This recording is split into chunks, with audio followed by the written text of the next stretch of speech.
Hello and welcome to the Monkey Nut Punch podcast. I'm joined here by Keith. Say hello, Keith. Hello, Keith. We were nerding. We had a nerd off before in regards to some coding issues that Keith was having, so we were a little late. But welcome to this week's Monkey Nut Punch podcast. And how are you doing, Keith? Well, I'm okay because after talking to you, you aided my brilliance.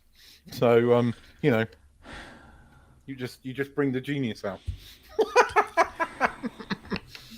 Takes one to know one. So, yes. I'll give you that. Okay. I'm good. Overworked, underpaid, but the usual. I understand that completely. So, on this week's show, we've got some news. We've got some bits about Luther, Spider-Man, Doctor Who, and then some Doctor Who controversy. Which is not good and doesn't bode well for the future of the show. So, I'm, when you hear something and you're like, oh, God, no, please, just don't. And, So, what I think we should do is we should get on with the first story, but anything you want to rant about this week after the... No, it's other than the fact that it's been another slow news week. It's like when you go looking for news stories, you always know it's a slow news week when every article is what will happen in season 5 of whatever it was, or what is this? When can we expect this? Or what are you expecting? It's like, this isn't news. This is just people writing shit because there is no fucking news. So no, it's another no news week, but I managed to find a few more interesting stories than last week. Okay. So, all right, let's go on to the next first. A word's too much for you? Then you should follow us on Instagram. We put pretty pictures out. Thanks. So, our first one is Luther. In the latest update from the Radio Times, Idris Elba has reignited excitement amongst fans with a hint at the possible returns of the iconic role in Luther. Despite the success of Luther, the Fallen Son, which sustained Netflix's top 10 for weeks, there has been a tantalizing silence about a sequel. Elba describes Luther as his legacy project, expresses a strong desire to revisit the character, indicating that the famed detective's trench coat is still waiting for him. So, Luther's a great TV series, fantastic, absolutely love it. And they did the Netflix show, which was good. Felt very felt Luther crossed over with James Bond in places, and then left a how can I put it, a kind of a cliffhanger sort of thing for future adventures outside being a Metropolitan Police officer kind of detective role, which I kind of like the idea of. There's Ruth Wilson's character Alice, the scary psychopath. How many times is she dead? Because she's dead. She's dead. How is she coming back? I don't know how she's coming back. She's dead, Jim. I have no idea. But I'll be honest, if you're going to kill her off, better have a big feature and kill her off there. I know they killed her off at the end of what looked like the end of Luther, as it was. But yeah, it was because they had the weird snuff cult people where they were watching it online and this, that, and the other. So you had that, and Andy Serkis Yes, Andy Serkis was a great bad guy in that, and I'm I would like some more Luther because it was fantastic. So yeah, it's interesting. I am interested in seeing what we got coming forward from that. And Idris Elba is, if he's keen on doing it, I'm keen on watching it because they were always good. And it never had any kind of maybe a smidge of stupid today politics in it, but it was only a smidge, barely noticeable in comparison to most things. So yeah, I always liked it. There was it was, I think the bit one I always like is the one where they've got the guy, he's kidnapped one of their officers, the Scouse fella, and he's trying to threaten him, and he's phoning up the police station, and Luther's like, don't pick up the call. So it rings, just don't answer it. And then he rings again and he says, don't answer it again. And then he picks it up eventually just to wind the fucker up. And it's like, oh, lovely bit of mind games there. Great bit of characterization. Really enjoyable. So yeah, we got that, which is good. What are your thoughts about that? I loved Luther. I mean, it was chilling, but it was kind of like on a level of sort of Silence of the Lambs style of chilling in the fact that it was well written. I mean, the episode that I always remember was partly because it was so well acted, and that guy just looks like a psychopath, was the twins when they were going around. That was so fucking scary because you can see it happening and you wouldn't know what to do. It was the acid attack in the in the petrol station. The hammer was the hammer for me because that freaks me out. Anything with the head, it freaks me out. And the petrol station and the thing is, it was just it was so ground. The thing is, it had a bit of the sort of unbelievable in the way that you could, but it also they grounded the scary stuff. That was the thing, right? The brilliance was it not that realistic in terms of the thing. So he was kind of a superhero, and his coat was the superhero costume kind of thing. And they make a thing of that, but the bad guys were always grounded in reality, and that's what made it so damn good. The thing is, you could believe like streaming snuff stuff online. You can believe it. We know it happens. It happens on the dark web now and again. And again, that's what the thing is. That's what I like about it. You have the superhero element, but they always ground the bad guys, and that was what made Luther, I think, so damn good. And Ruth Wilson is a bloody good bad guy. I'll be honest with you.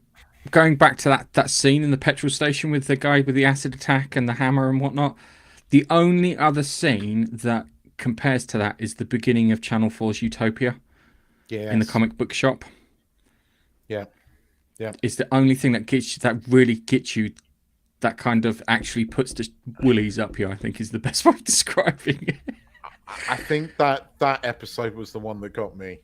I mean, if you guys have never seen Luther, it's worth a watch because it is adult related. But Idris Elba is fucking brilliant in it. And generally, it's great. The final episode is a bit. Season 3 is tough to watch. Season 4 is tough to watch in places, but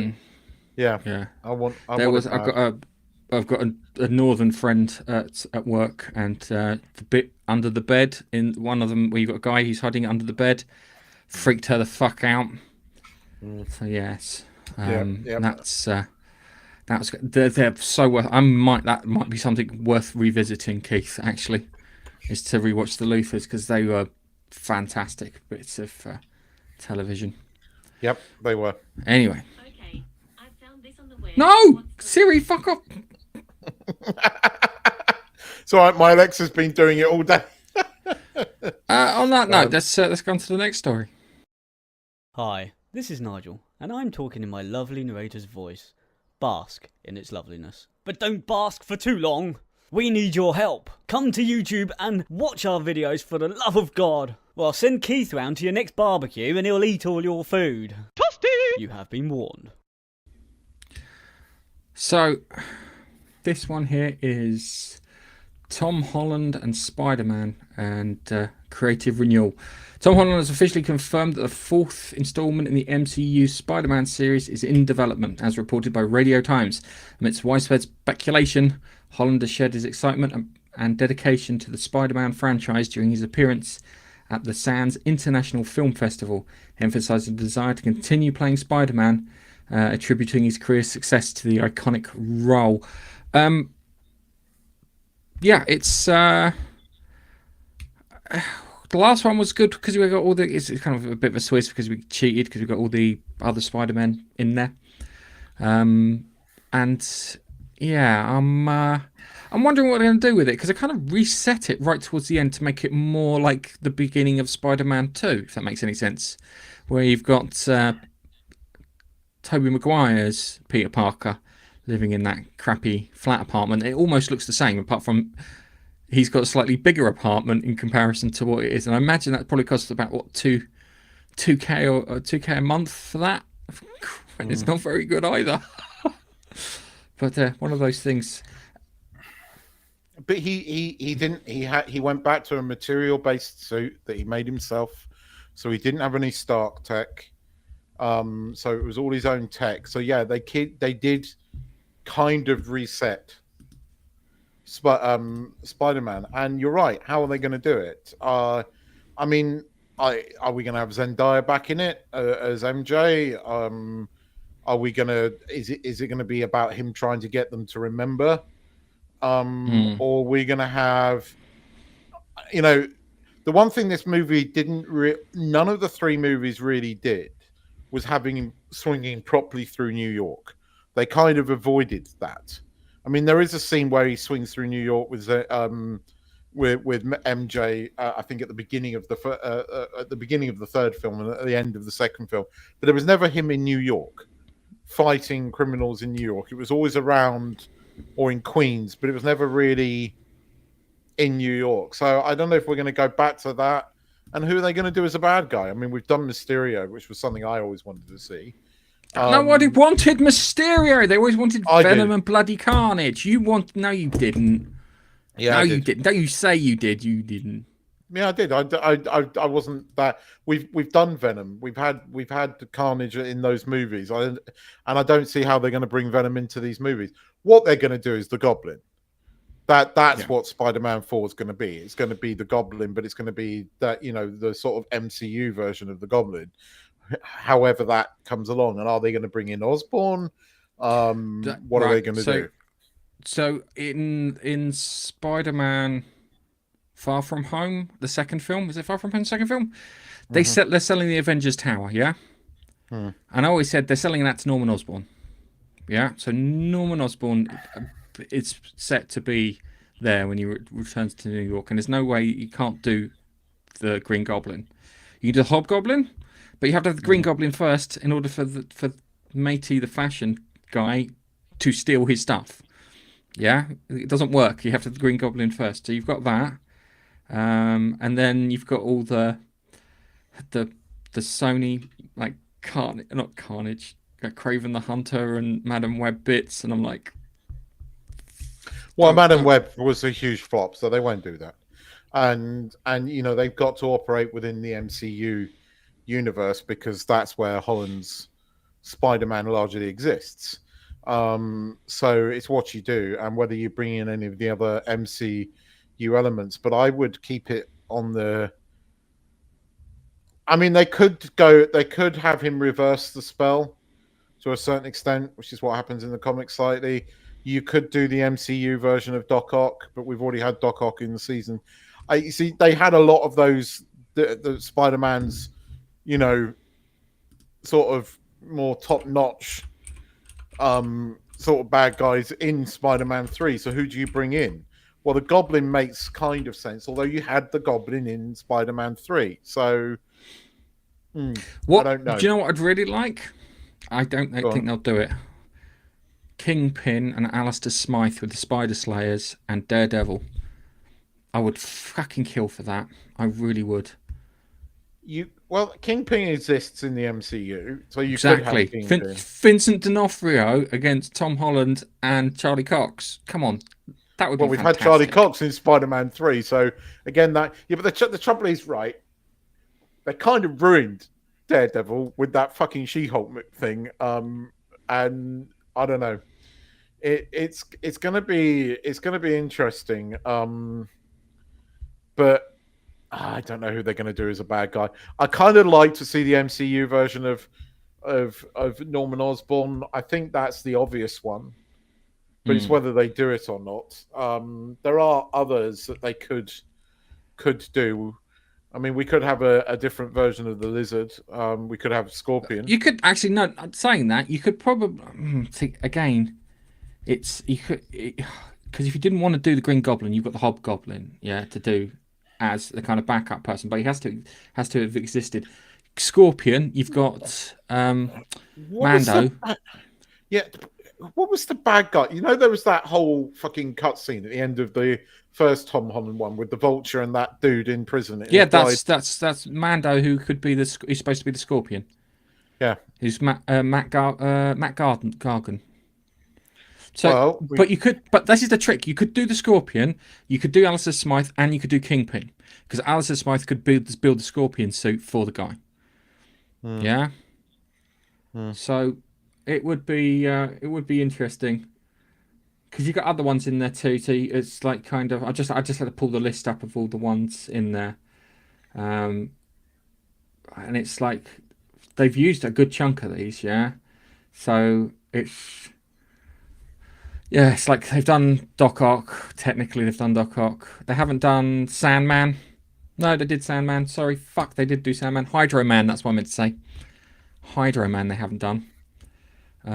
Shriek. They kind of did Shriek in Venom.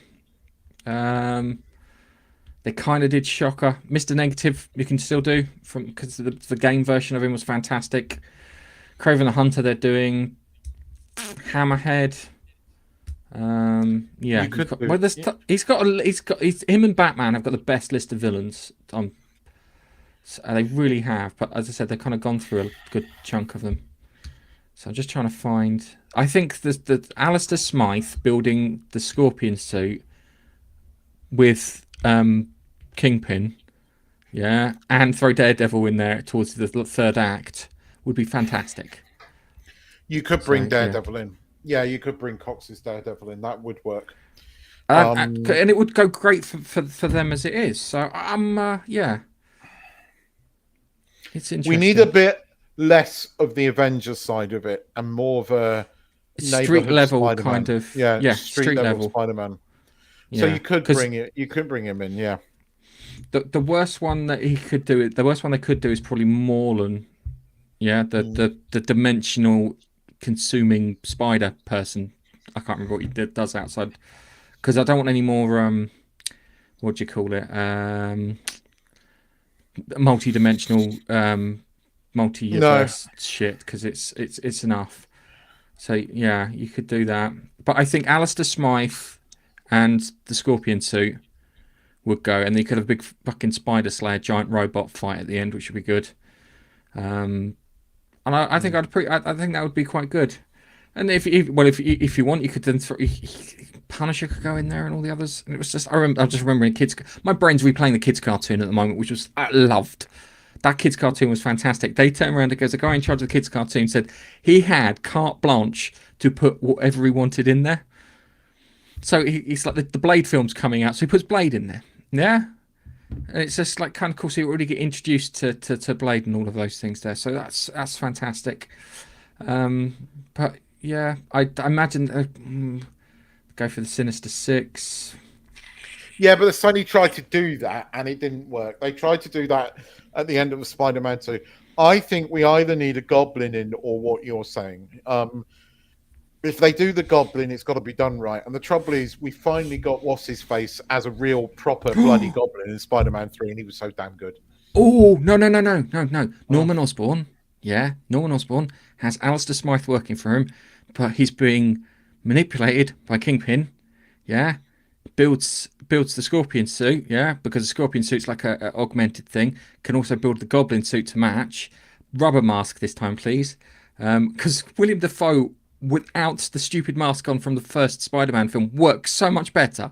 Oh, it was amazing. He looked like the Goblin without. He just paint his face green. Yeah, and then you could have the spin-off for the Goblin there. That would work. Oh, dude.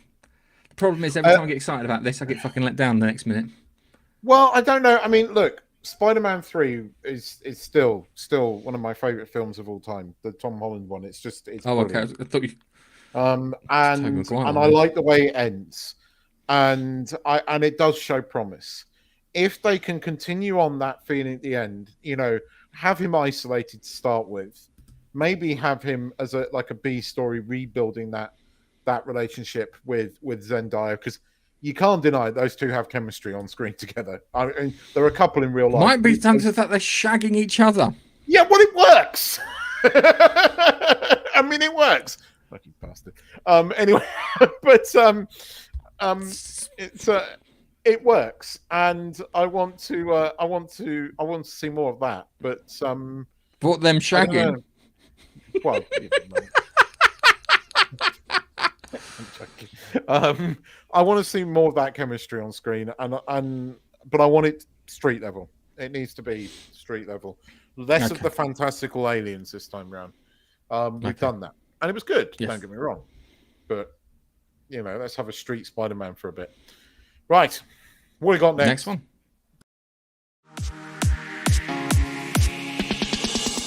You're listening to the Monkey Nut Punch podcast. Radio Times has reported on the buzz surrounding the upcoming season 14 finale of Doctor Who. I don't know where this buzz is coming from. Promised a most devastating and substantial final in the series history by Russell T Davies, the show's boss. The finale, titled The Empire of Death, will conclude a season peppered with thematic threads that builds in intensity across its episodes. Having a game of catch on top of a skyscraper to defeat an interdimensional creature was crap. So if you thought that was a highlight, and then we've got some more upsetting news further down the line. Okay, he's writing something. I do like the fact that they're reporting on the idea of the stories being good inside the series, but I have another story in a moment which will upset you.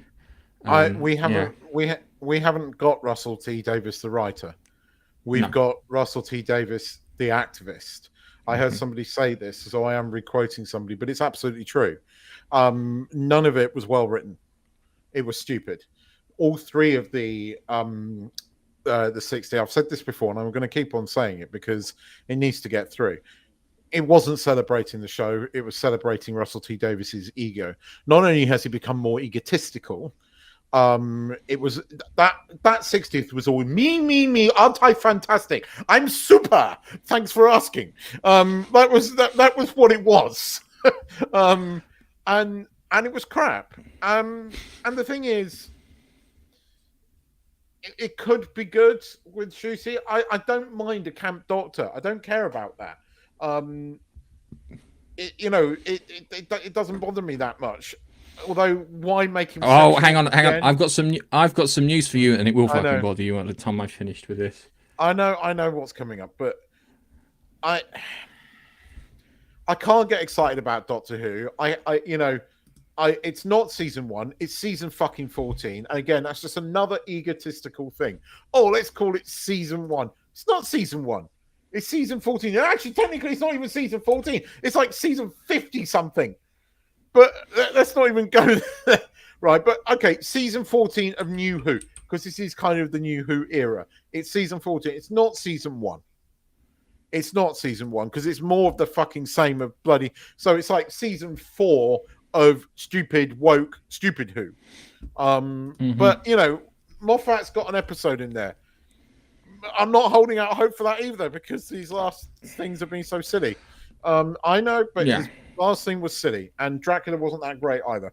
And he keeps casting that bloody annoying woman. I'm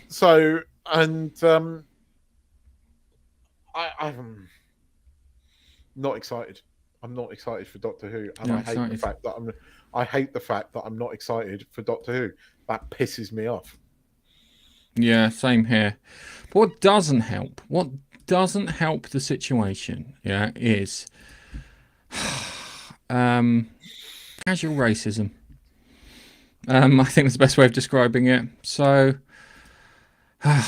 in this from Attitude magazine, doesn't take too much to take us back to the frightening person that we were. So, no, not all of us, which is why we've got to keep pushing for more and more, lots and lots and lots of diversity and inclusion in our screen. Lots and lots and lots of lots for all you male gammons out there. Now, for our American audience, gammon is a racist slur towards white people.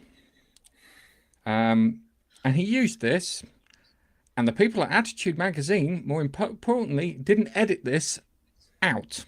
Because I would have edited this out, because this was going to cause a lot of controversy, yeah?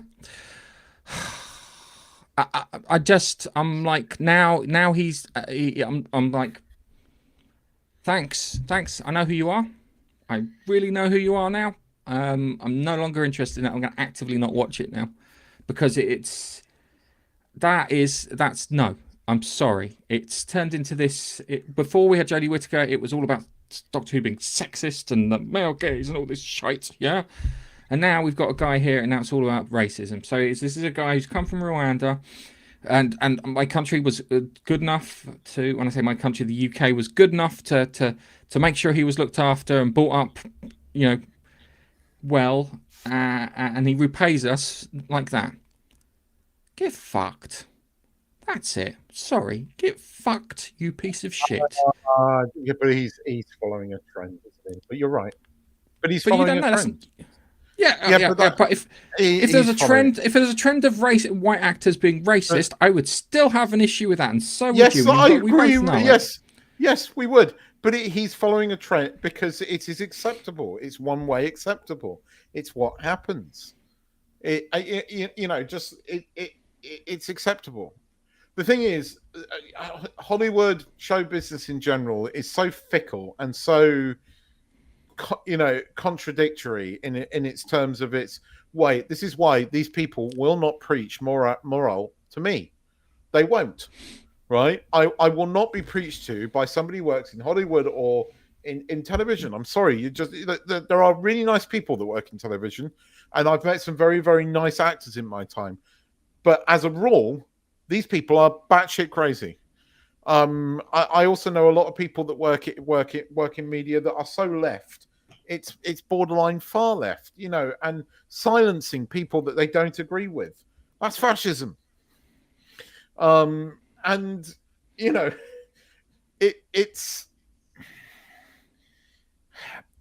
racism in any form is not acceptable, and there is such a thing as racism towards white people. I know that historically, there is a big beef with white people, sort of being racist, and I understand that. But racism goes both ways. Keith. Yeah. That is, I hate to quote the SJWs here, but that's viewing the world from a European perspective. If you view the world from a regular perspective, it's everywhere. Yeah, no, I know. And it's always been everywhere. And we know because the Japanese don't like the Chinese. The North Koreans don't like the South Koreans. Yeah? You've got African nations hating each other with a passion, and I mean a passion. You've got the Middle East, where they don't like each other. And then you've got the Middle East towards the people from Africa, and then you've got this area here of the world, the what we refer to as the western side of the world, is the least racist part of the world. Full stop. Yeah, there is some truth in that. Asia is quite racist. It is. Yeah. No, I know. I live. You've got to think on a global level. But look, what I'm trying to say is that it's not acceptable on any level between any.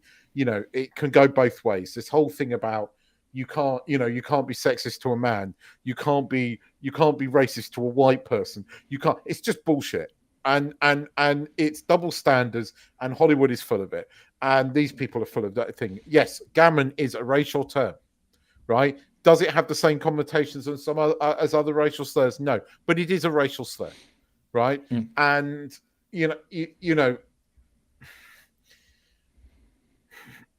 it's just, yeah.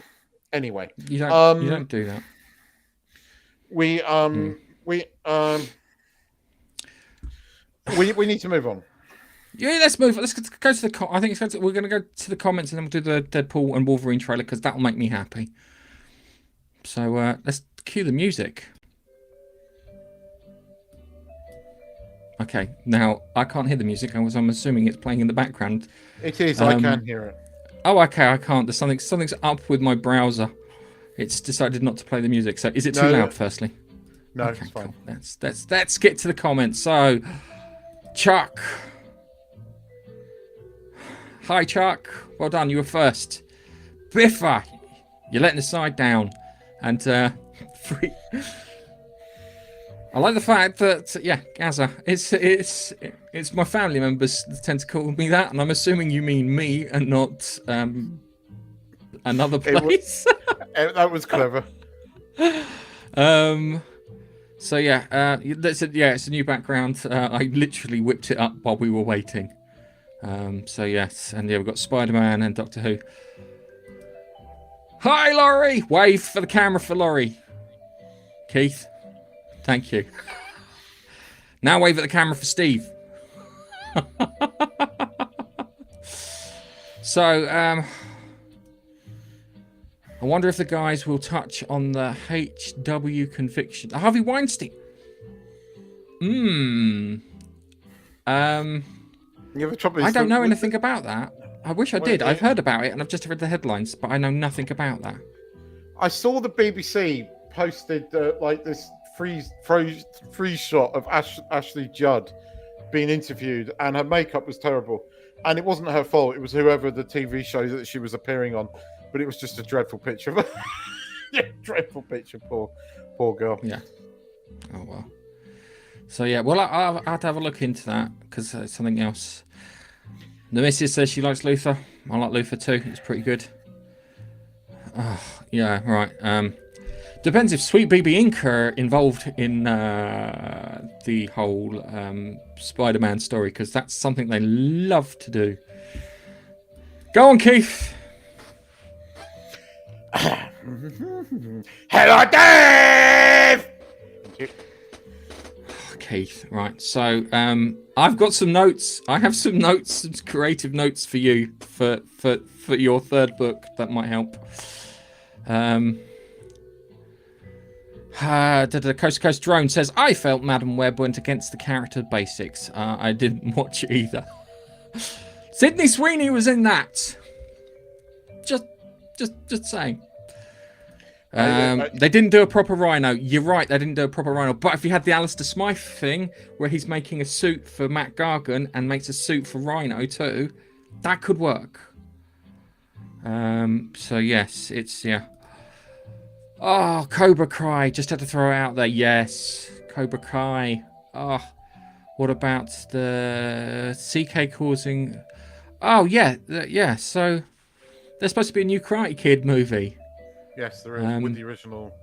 What's his face in it? So I think I don't quite know how that's going to work. I don't know how that's going to work either. So yes. Thank you very much, Coast to Coast Drones. Please remember to like the stream. Cheers. Tom Holland quotes Zendaya. Do you find me randy? Well, do you? I don't. I have to see that. I have that. Sorry, I need sources, receipts. I've seen that. For that one. I know what he's talking about. I know what. The free gas at lull. Yes. I like the background. Oh, I mean, things reset. Sorry, my bloody thing reset there. Where are we? Do we need another Spider-Man movie? I'd like another Spider-Man movie because the other Spider-Man movie was okay. I want okay movies. I'm a bias towards films that I like. And he's right. Doctor Who. I think Doctor Who really had its day. I think if I was Russell T Davies, I'd have figured out how to end Doctor Who in spectacular fashion. I'd have gone a Picard season 3. Oh, I know this quote. This can't we all just get along? Oh. No, but I think he actually means it. Yeah, I know. I'm really I really can't stand this stuff. Without, I'm not going to carry on going on about it. Yeah, I had some of that the other day. All I'm going to tell you is that sat through about half of it, and went, and then I messaged somebody on Teams going, "Call me so I can fake an emergency," and got out of it. Oh, dude, It was bollocks. we had to do our training, and I'm looking at it, and one of the things was, it goes, this is a story between Andy and Joe. Andy is disabled, Joe isn't, and it's like kind of, I'll meet you at the thing in 20 minutes. It's going to take me 20 minutes to get to the car, let alone the place. And it's like kind of, part of me is like kind of, we used to have this thing called common sense and decency, but now it's a course for some reason. Yeah. This is why I like. There's a comedian called Brad Williams. If you haven't seen him, he's a very funny American, which I know is a contradiction in terms. Germans, you can make that joke. No, German Brad humour. Williams. It's no laughing matter. Brad Williams is an extremely funny guy, and I love him. And he is also a little person, because I don't know what's politically correct these days. But they can't have a go at him, but he rips the piss out of his size. And he made this joke about it still makes me laugh. He made this joke about, he says, look, I have no problem with anyone, right? He goes, but he talks about this Paralympic, and she was 3.7 feet high, right? She's 3.7 feet. Right, and she's married to a 6.2 foot black man. And he goes, yep, you're all thinking it, right? And it's not wrong to think about, because I want to see it too. He goes, what does he do? Grab her and use her like a flashlight. Ladies and gentlemen, Keith lowers the tone. But this guy's brilliant. Anyway, if you ever get a chance to see Brad Williams live, he's brilliant. He's very, very, very funny.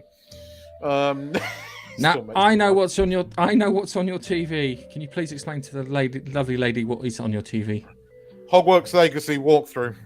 Because we're doing Harry Potter, and I went through YouTube screensavers, and I thought, oh right, it's 8 hours of walking through Hogwarts Legacy, so it's Hogwarts Legacy.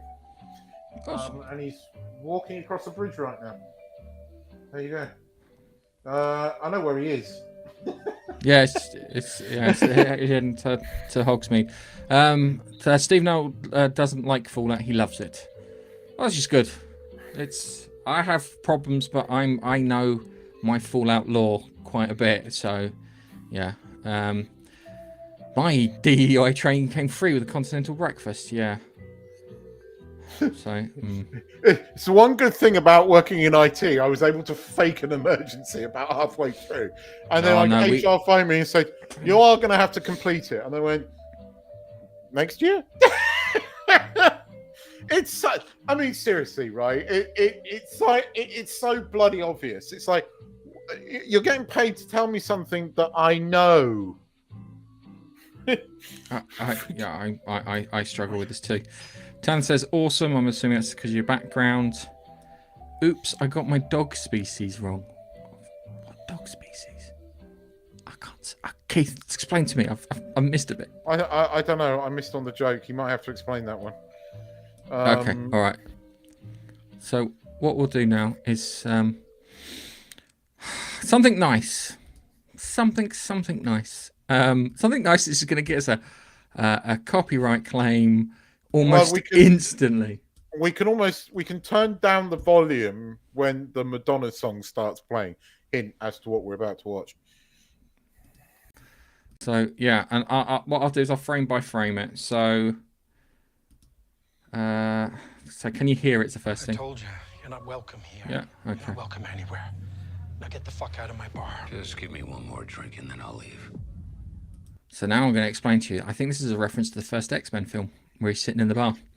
I think it's a reference to not only that, but the cameo he has in. No! Wait! This bit is a reference to the first X-Men film.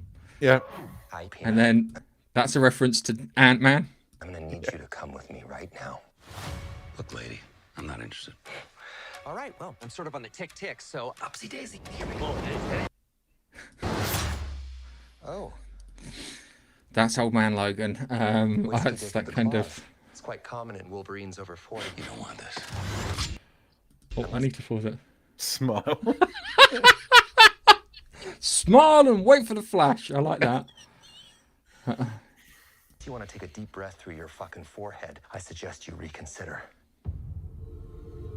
So, it's But playing you now, might want isn't to. it?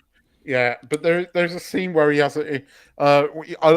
You can knock down the volume on it. We can talk about it without. I've knocked it right now. I've knocked it down as low as I think I can get away with it. All right. So, So finally got him in the actual Wolverine costume since what? Late 90s, early 2000s. We've been wanting that and didn't get it. I'm about to lose everything that I've ever cared about. I love the fact that he got them all back. Fucking problem. Is that what you And the TVA are not in this trailer either. So Yeah, it's they are. interesting. Yeah, they are in the trailer. Oh, there You've is got a bit. Mr. Paradox. Yeah, so there is a bit. So this is this is a comment. So I went through a load of things where they're like, this is a breakdown of everything in the Wolverine trailer, and it's like kind of, yeah, I know this. So this is a reference to Days of Future Past, whatever it is, because all the mutants get killed by the Sentinels and whatnot. So yeah, I got that reference. And then, so this guy here, Matthew McFadden, he plays Mr. Paradox, and it's ironic because it actually has Paradox under there. Clearly, he's had a run-in recently with someone. Unless that's how he appears. It would be great if he just appears. We never know who broke his nose. That would be quite amusing. And it'd be quite Deadpool too. So we've got that there. Something's gone hideously wrong with them. So yeah, they have their fight. Oh, hang on. Hang on. Oh, every time I go to pause it blanks. I try to get that. I can just get it. It's all right. You got him in. Oh, right in the sack. That's gonna work. That looks really painful. He's sitting there and his nuts skewered. And then yeah, bump, bump, bump. So yeah, right. I'd just like to point out that there's a bit where he has a wig on and it gets ripped off his head, and it's still got the wherever it is, he's still got the staples and the bits of hair in there, which I find amusing. I've not watched this trailer about 40 times. See, that's a reference to First Class. So can you? Because I can't hear this. So apparently there's loads of references here. This is Copperhead, who's one of the snake people, like Cottonmouth and whatnot. Turn it down. I can hear Madonna. You're gonna have to turn the volume right off. Yeah. All right, so I turned it off now. So unfortunately, we're having to. This is.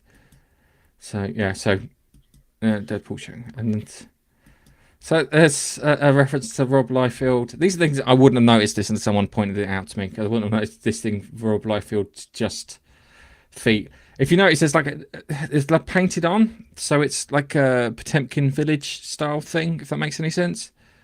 So yeah, you got that there. But the world is over. I mean, this is set in the Old Man Logan sort of universe part of it. Yeah. So we got that. I reckon that we're going to get other cameos in this.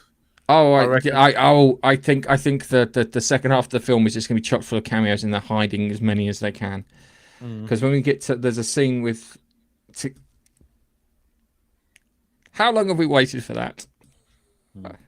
There's killing the TVA, which makes me smile. That really makes me smile. So it's like kind of, he's got a bit of wood. Right, this character here, I didn't know existed. This is Cassandra Nova, and she is the twin of Charles Xavier.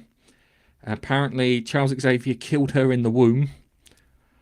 I'm not making this shit up. Killed her in the womb, and then she somehow managed to manifest herself. Now, the weird thing I'd like to see is that, do you know of the character Onslaught, which is it's Magneto and Charles Xavier's psyches combined to create this weird thing. I'd have liked to have seen that. I know about that. I never knew this character existed. I had to be told.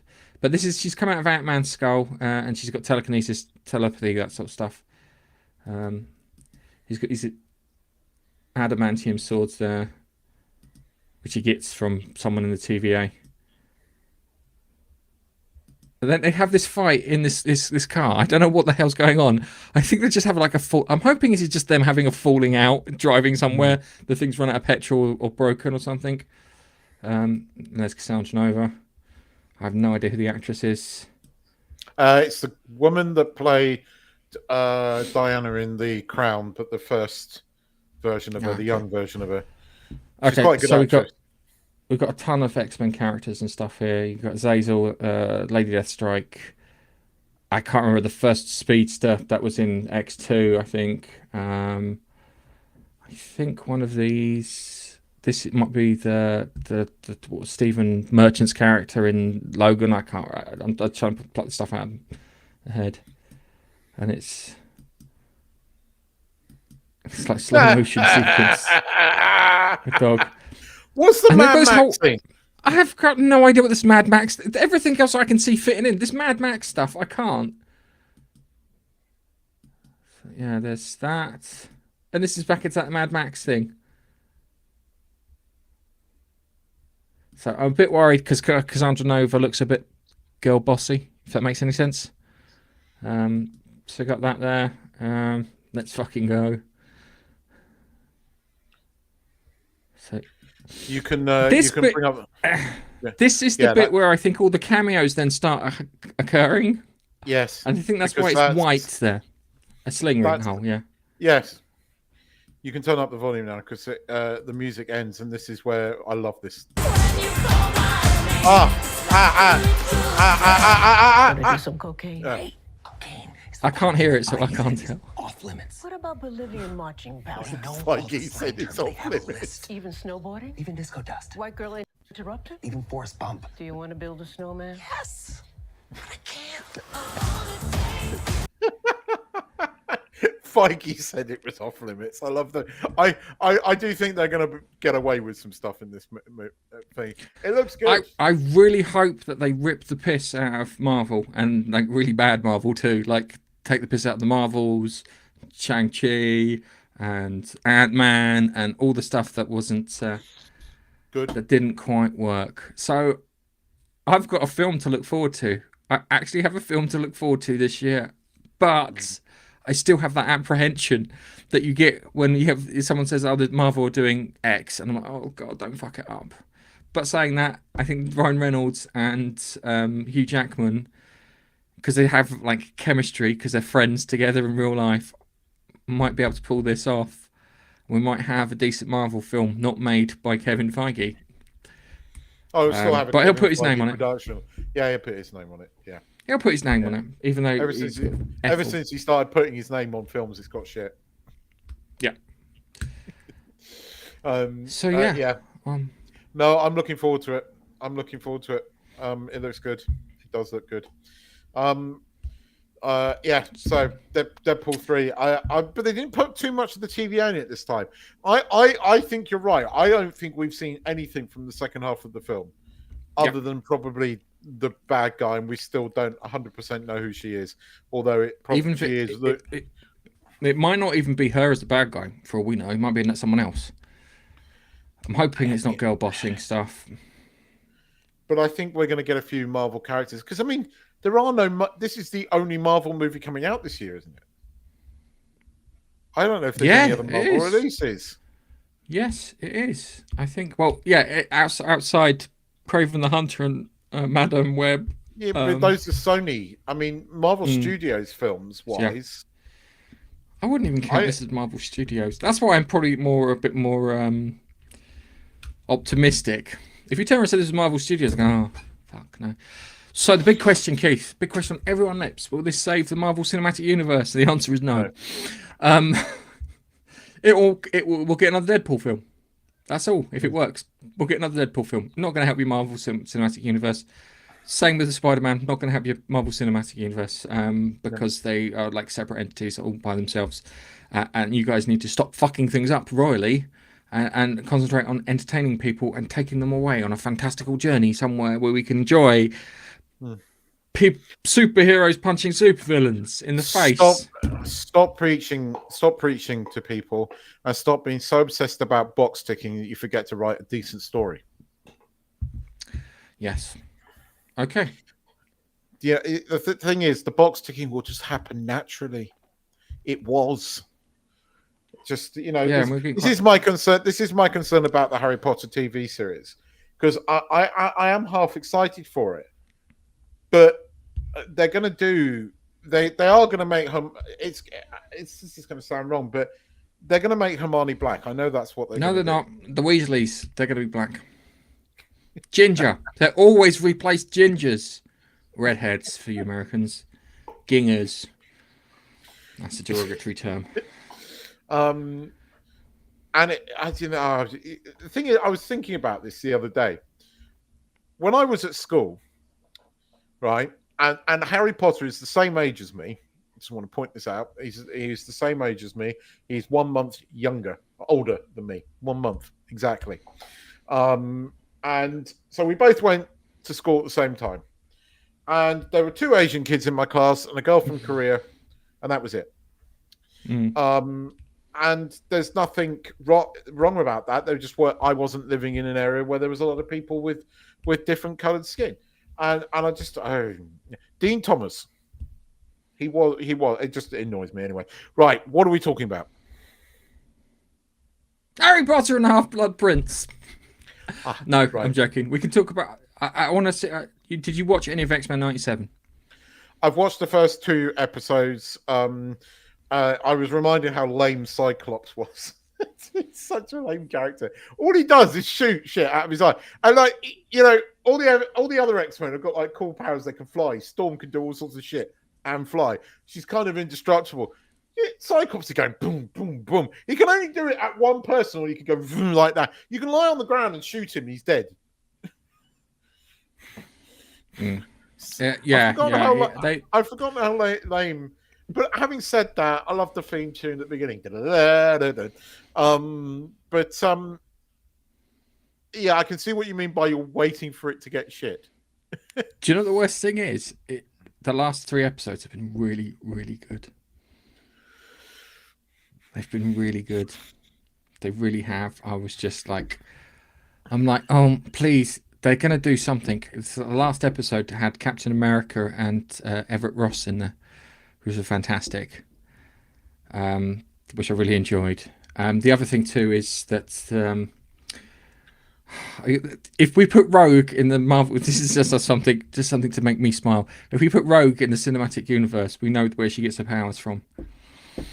Just saying, we'll kill one bird off. I'm watching that cartoon reminding me we've only ever really had one good X-Men movie, and I don't see how they can really roll the X-Men into the MCU. And right now, I'm not sure. Oh no, I would say we've had more than one good X-Men movie. First Class was pretty good. That's the one I mean. X2, and the first X-Men film. They weren't. Well, I mean, good. I said good, not great. Just they weren't stellar. They weren't stellar when you watch them now. They're quite dated. X-Men First Class was pretty good because it was done in the 60s and it kind of works. And it was, but then those movies were largely taken off him, and the follow-up wasn't nearly as good. And every subsequent follow-up wasn't really that good. Logan. Old Man Logan is Logan. It wasn't Old Man Logan because it was like a derivative. Yeah. So that was a good movie, but it wasn't a superhero movie. It was a tragedy. I mean, it has its moments. And being R-rated, it was the only time that we ever saw him freaking stab people, and it was epic. In that. Oh, we're going to get the opportunity to see him stab people soon. That's what I'm looking forward to. But I at the moment I don't want to see them do the X-Men because they can't get anything right now. But then this is the era that we're living in. It's Shogun came to an end this week as well, so no more good TV at the moment. So and there's nothing coming out that is any good at the moment. So rewatch Luther. You'll enjoy that. I rewatched. I've watched all the subsequent Harry Potter movies because there was nothing else to watch. I've had them all on. I for once. Not only have I done my homework, I'm 3 weeks in advance. Oh, good. So, but I don't know what Disney are going to do. But there isn't. Yeah, I'm looking forward to Deadpool. We'll leave it at that one, I think. But X-Men 97 so far, yeah, I admit the first 2 episodes have been pretty good. Trust me, it the is a next kids' couple- cartoon. It's a kids' Go on. cartoon made for us, if that makes any sense. Yeah. It's made in the style of they actually respected the source material, which is so rare. And as I said, I am still watching it, waiting for it to turn to crap. So I'm just going to enjoy it until that happens. But there's this little voice in my head going, "Is it now? Is it now? Is it now? Is they gonna, no, maybe I'll say something stupid." So we got that. Okay, let's talk about Harry Potter and Half-Blood Prince. Now, my first thing with this is when you compare it to the book, Harry Potter is obsessed with the book, that potions book, because in that potions book, all of, spoiler warning, Snape's scribblings and Snape's notes for everything. So he's got spells that they were really big into back when these guys were at school, and everything. And he's constantly reading it and learning from it. And they kind of did a shit thing with that. Yeah, it's the weakest movie in terms of taking what's the literature and turning it into a movie. It feels like a holding movie between the 5th and the it's the penultimate movie in terms of it's setting up stuff. Yeah, it's going through the whole thing and setting up bits. I mean, the only good thing about it is that the right at the beginning, which doesn't even happen in the book. Well, it does, but you don't. It's an afterthought. It's a mention in the book where when Dumbledore appears on the platform, that's Surbiton Station. Yes. And, I've sat on that station. Yes. I mean, the thing, I thought the casting of Slughorn was well done. But it just feels like a holding movie. There is no real bad guy in this movie.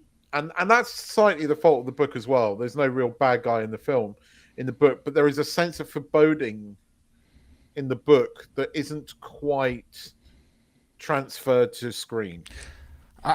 I think it's weird because it's setting up the beginning of the end. Yeah, so it's got a very awkward job to do as a film. But there's a lot. It is set. Yeah, you're right. Yeah, that's what it's doing. It's setting up the beginning of the end. So the big climax is the death of Dumbledore. Again, spoiler. But they cut out so much that is important. Like they cut out the whole, effectively where one of the Hallows comes from, the ring, the whole memories, Voldemort's beginnings, Voldemort's mother. They cut all of that out of the movie, and that was almost more important than some of the things that they kept in. Snape doing the helping Draco, whilst it is a footnote in the film and in the book, and whilst it happens in the book, it's not important in the film. And they had that whole scene there which you didn't need. That time could have been given to the ring, because the ring is a fucking Hallow, and you don't make that connection if you've not watched the films. If you've only watched the films, because there's no mention of it, you don't know that the stone is in the ring. And also, you don't know that Voldemort is what's that in Gaunt? Something Gaunt, which is the Gaunt family that live in the weird snake things. Anyway, don't get that too, because of Malvolio Gaunt. That was it, because that was the connection that thing made. The Hallow, the Death, the Resurrection Stone is trying to put this a Horcrux, but it is also a Hallow, and you don't make that connection. And there's so many things in the film that you didn't need, and there's so many things that are in the book that you did need, and that's where the problem lies. I mean, the death of Dumbledore is done well. The scene of the scene where they go to find the locket is good, but again, there isn't enough of that. There isn't enough of that. There isn't enough of his anger. And it just felt like they phoned this film in a bit. It feels phoned in a bit. I wouldn't describe it as phoned in. It does. It feels a bit sort of fractured. It doesn't. You watch that fifth one, and it was Yates's first film, directing, and you can tell there's passion in it. The casting, the performances, and everything. It all feels a bit flat in this film. It doesn't feel. It feels a bit like The Quiet Before the Storm. Yeah, but it doesn't. You don't. It just feels a bit phoned in. They did cut out the fight that the Order of the Phoenix is having in Hogwarts as they're heading towards the astronomy tower. And they did cut that bit out, and the fact that Harry gives them the rest of his luck potion to make sure that they're safe. You got those bits there. The Slughorn thing. It was. I think it was a moment of transition before you got to a moment of revelation, if that makes any sense. Yeah. So the thing, it's all. I think the best way of looking at it is it's all set up. Yeah. Yeah, but there's too much of it, and whilst there is a lot that happens in that book that is quite important, and you miss it. The thing is, I watched the seventh film, and I know what's going on, right? Because I've read the book. I was watching that film and going, do you know what? I wouldn't be making these connections had I just watched the films. The sixth film. I wouldn't know that was part of the Ring. I know it because I've read the book. I wouldn't know all of these things, and then I always had, and I've never really been able to articulate it. This thing about the film, I remember seeing it at the cinema and just going, okay, when's the next one? Not like, it was kind of like, meh. They didn't do the things that they should have done in that book. And this was the problem partly with Yates, I think. He does a good job of Hallows Part 1, which we'll talk about in terms of book. But then cuts out some stupid things in the final, which should have been there. And one that I just find so egregious, it pisses me off. There is a cinematic issue with what do you call it? With the Deathly Hallows Part 1 in the nature of storytelling, because it has the peaks in Act 1 and Act 3, but not in Act 2, where it's usually in Act 2 is where you have it, and then you have the resolution in bits. We'll talk about that one next week, but I mean, for this, I've watched them all, and I think of the Yates's ones, the fifth is my favorite, which I didn't think I was going to say. And it's why it's got me thinking about the TV series, because I'm like, I know that they can do all this in the TV series, and I hope they do. But then I started thinking about what we were talking earlier. I'm worrying about, modern day politics. Are they going to fuck it up? The sixth film was just a bit meh to me. I mean, there are things I liked the Snape scene, but you narratively in the film didn't need it, right? I liked seeing it because I'm a Harry Potter fan, but you didn't need it narratively. You needed Voldemort's origins. You needed that, and they cut that out. And to me, it just didn't make sense. And this is why I don't think he was a particularly good choice, because he didn't take very well from the thing. I mean, the thing is, the fifth book is so convoluted that it wasn't that difficult to convert that book into a watchable film, and he did that. And the casting, as we mentioned last week, of Umbridge is just genius.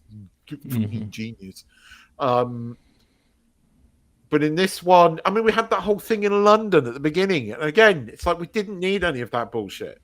We didn't need that. That wasn't tone setting. Shaking the bridge and all of that stuff. It was meant to set a set of foreboding. And again, it was in terms of what information we needed to see, right? You didn't need that at the beginning. You could have started off with Harry and the Dursleys again, and that we had all the Dursley stuff cut out again. Ridiculous, because that was again quite important. And actually, it was a funny scene, where Mr. What's his face turns up and breaks the freaking, arrives in the. Oh, he's in the chimney that's boarded up. Yeah. And that I remember that.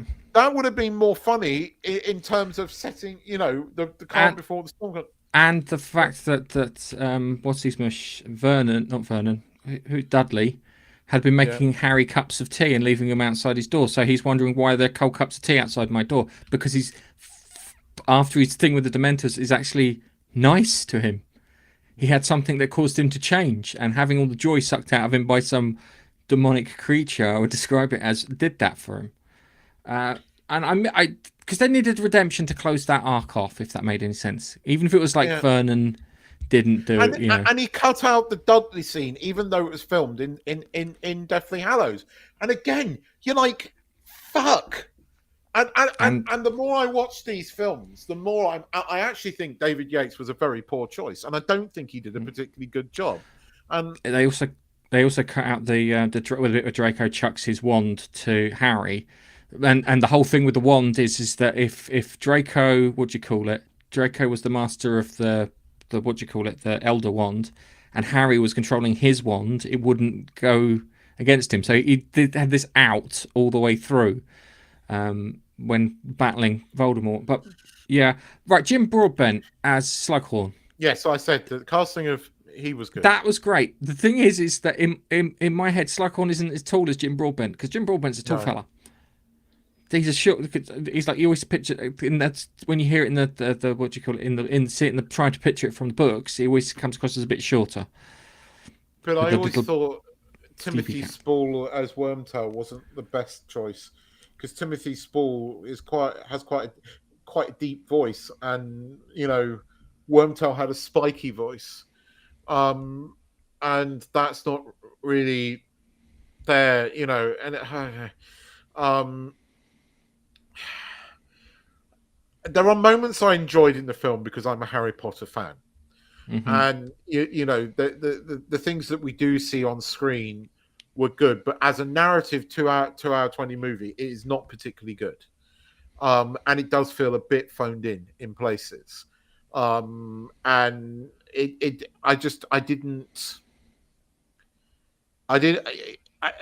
not a particularly great film in those terms. If you're a Harry Potter fan, you embrace it.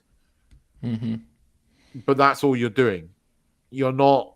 If you look at it objectively, it's not the best film, and it's certainly not a brilliant conversion of the book.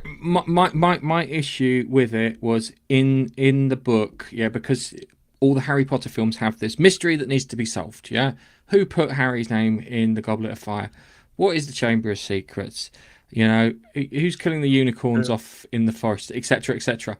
And this one was who was the owner of the book that Harry was obsessed with, and that was the mystery that made things run, and they kind of took that bit out, and when you have the reveal at the end where Snape tells him he's the Half-Blood Prince, it doesn't mean anything. No, that's the biggest letdown of that film. I know I get where you're coming from, but that bit where Snape says that's the biggest letdown of the film.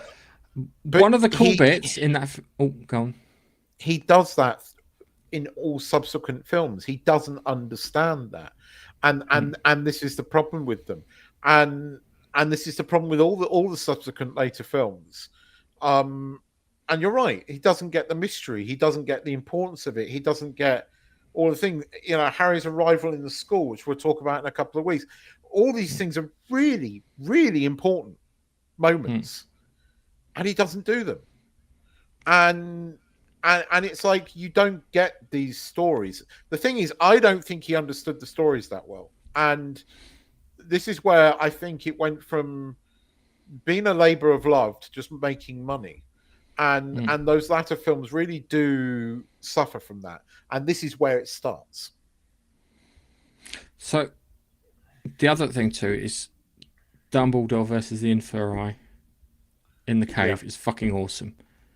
Where he's got that thing, he's got the big swirly fire, and he's just taking them all out. Yep. But what they don't mention is the Inferi are the people of the local village that Voldemort has murdered and reanimated and put in the bottom of the thingy, which is grim as all fuck. Yeah, so you don't even get to know the grim backstory to that because they cut out. Because you're right, they cut out Voldemort's story. They cut out a lot. They cut out, they cut out a lot, and they put things in, as I said, that didn't need to be there. If you're objectively trying to cover the book's most highlights, and again, it's like that whole thing at the beginning in London. You didn't need it. You don't need it because it actually takes you out of the magical world. And one of my biggest criticisms, again, of these later films is they wear normal Muggle clothes. And actually, it's a point in the books that they don't wear Muggle clothes. The Weasleys don't wear Muggle clothes. And yet, you keep seeing Harry in bloody Muggle clothes. At the beginning when he's riding, but as soon as they go back to the school, it's a magic world. It's a completely different world. And again, this is what they didn't get. And they need to be wearing fucking magical clothes and robes and that kind of thing. And wearing normal Muggle clothes just pisses me off. Anyway, but that again, it's another criticism of it. But you're right that Dumbledore against the Inferi. That was that was brilliant. And I'm going to say something when we come to the 8th one. There's something I want to say about Gambon's Dumbledore, because watching that dream sequence, I kind of like that. Having seen it again recently, I kind of liked it, and I think it's partly the choice of costume that bothers me more. Because when he's in the white, he looks much more Dumbledore. Anyway, we'll talk about that in a couple of days. We'll talk about that next week. But look, there is stuff to be liked in this. But again, Harry and Ginny, they didn't do enough of that. They didn't. Oh God, Harry! Right, so Ginny in the books. Right, hang on a second. Ginny in the books, is quite a sporty lass, because she's got 4 brothers. She's a bit more tomboyish, and she's quite sporty, But this one, she seems to just dribble every time she's near Harry. It's really, I don't quite like that. And then they don't explain how, I don't know if they did it in the book, but the difference between the room of requirements and the come and go room. Because the come and go room is where they store all the shit, and the room of requirements is the shape that it takes when you actually need it for something. And I think it's like Helga Hufflepuff's doing. But I don't know where it sits, because my least two favourite films are The Chamber of Secrets and The Philosopher's Stone. So I don't know where it sits. I think it's in many ways more egregious than those two in terms of conversions. I can understand why you don't like the first 2 movies, and it's a personal preference thing. But objectively, I don't think this is a particularly good movie. I think the 8th one is objectively a better movie than the second part, the first part of Deathly Hallows. But that it's a better conversion of the book, the first part. But we'll talk about that next week. But okay. I'm not a fan of this in terms of, and you're right, actually, you're on the money with the Snape thing. You're on the money with that, and it doesn't play well on screen, and it should do. In the book, it is a massive reveal when you find out it's Snape. And it's like, that explains why it's the potions book. Oh, because Hermione keeps giving him shit, going, could be a woman, and he's like, no, it's not. Could be a woman. I've checked. It's like, I've looked in the thingy. It could be this person. Her name was something Prince. And it's like, kind of, it's not a woman. Which I quite like, actually. But it made sense that it was Snape and everything there. Anyway, we've got a few comments before we go. So Mrs. is yelling at us, Horcrux, about the ring. And then Malvolio and Morpheus. And she doesn't know about the spelling. Yeah, and then we've got that. Yeah, I thought that about the clothes the other day. Now, it doesn't bother me so much with the clothes, but what bothers me is that you're right. That bit in the bit with the bit where it shows London, it actually dates it. If that makes any sense. Where before you could sit there and say it was the 90s without having to look anywhere. If you know what I mean. You see, the way you should have done it is exactly how it is in the book, because in the book he sees it on the TV. Right, he's watching a BBC News report, right, and actually that works much better, right? Instead of seeing it, right, and I'm still not a fan of these black smoke everywhere and white smoke. No, the only two that did the black smoky thing was Snape and Voldemort. Yeah, and the only time that Snape does it is when he escapes McGonagall. Yeah, it doesn't work for me, right? And because at the beginning in the book, Harry sees like a bridge, and he knows it's done by. He knows, right? But again, it would have been great. You get the Muggle perspective of it, and then Harry, you find a way to narratively in the film building that Harry knows it's different, right? And that sets the tone far better than what they did, right? And it does date it, and it's pointless. And yeah, anyway. Yeah, and Baxter says hello, and I did an interview for Baxter's channel. I'll send you the link. So yes, I wonder. It's funny because he had to pop out to go to the toilet, so naturally I had to have a play. So I recorded some nonsense for him to laugh at, which he did, which I appreciate.